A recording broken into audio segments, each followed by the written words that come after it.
tuko eneo hili la kituo cha polisi Sumbawanga, kwa maana ofisi ya OCD Sumbawanga, lakini pembeni yangu tunaye binti huyu, jina lake anaitwa Ulia Kauzeni.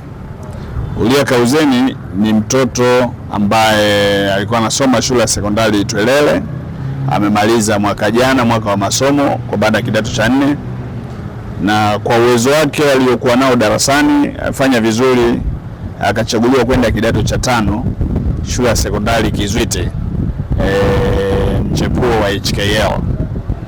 Sasa binti anaishi Malagano. Ukiangalia umbali wa kutoka Malagano mpaka shule ya sekondari Itwelele ni umbali mrefu sana, lakini kwa kipindi cha miaka yote 4 kwenda na kurudi amejitahidi, amefanya vizuri, amepata ufaulu wa daraja la 2 pointi 21. Hapo kijijini kwao akajitokeza mjanja, kamchukua huyu binti, kamgeuza kuwa mme wa huyu binti. Sasa taarifa baada ya kuwa nimezipata, na kama mnavyoelewa nishaelekeza watoto wote waliochaguliwa kwenda kidato cha 5 hakikisha wanaripoti shuleni, na wazazi wao hakikisha wanapeleka watoto shule.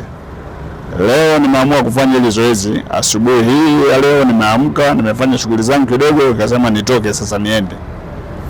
Nimemkuta binti kweli kwa mume wake, amepata ufaulu mzuri wa kwenda kidato cha 5. Binti huyu amezaliwa, kwa maelezo niliyopewa pale kijijini, amezaliwa 2008, lakini kazaliwa mwezi wa 12, maana yake atakuwa na miaka 16. Hiyo miaka 17 hajaifikisha. Sasa nimeelekeza wazazi wa binti huyu leo hii, kwa sababu nimefika pale wameenda shamba na nimeambiwa ni mbali, kwa hiyo nilichoelekeza wote wahakikisha wanafika leo kwangu, kwa sababu mahali wamechukua mahali ya huyu binti. Kwa mtoto huyu kwa umri wake asingejiamulia tu kwenda kukaa kwa mwanamume tena pale pale kijijini bila hata kuogopa.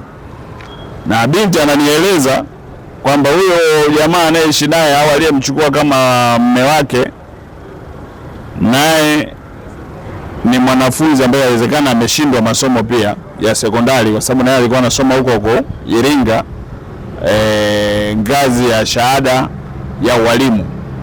Sasa ujinga wa namna hii hatuko tayari kuridhia.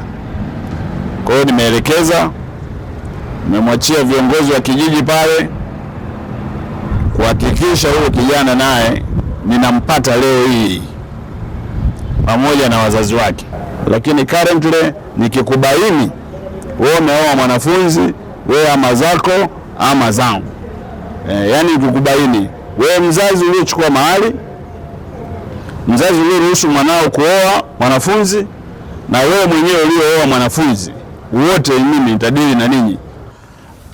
Kwa ufupi ni kwamba nilipangiwa mwaka wa wanafunzi 187 kidato cha 5. Sasa hadi napoongea saizi hapa nimeshapokea 133, na ambao hajafika ni kama 54, lakini miongoni mwa hao niliopangiwa ni kutoka mikoani, hasa kutoka Dar es Salaam pamoja na Morogoro na wengine mikoa ya jirani, lakini wengine ni wa mkoa Sumbawanga, mkoa wa Rukwa, hasa hapa manispaa. Nimepangiwa wanafunzi 44 ambao na wao miongoni mwao bado hawajafika wote hadi sasa. Ukiangalia wa mikoani reporting yao ni nzuri sana kuliko wanaotoka hapa Sumbawanga, lakini kwa sababu reporting time bado inaendelea, bado kuwapokea. Lakini shukuru tu kwa vyombo vya habari kuendelea kufuatilia, kwa imani kwamba hasa walioko hapa nashindwa kujua nini kinawakwamisha sifike shuleni. Asanteni sana.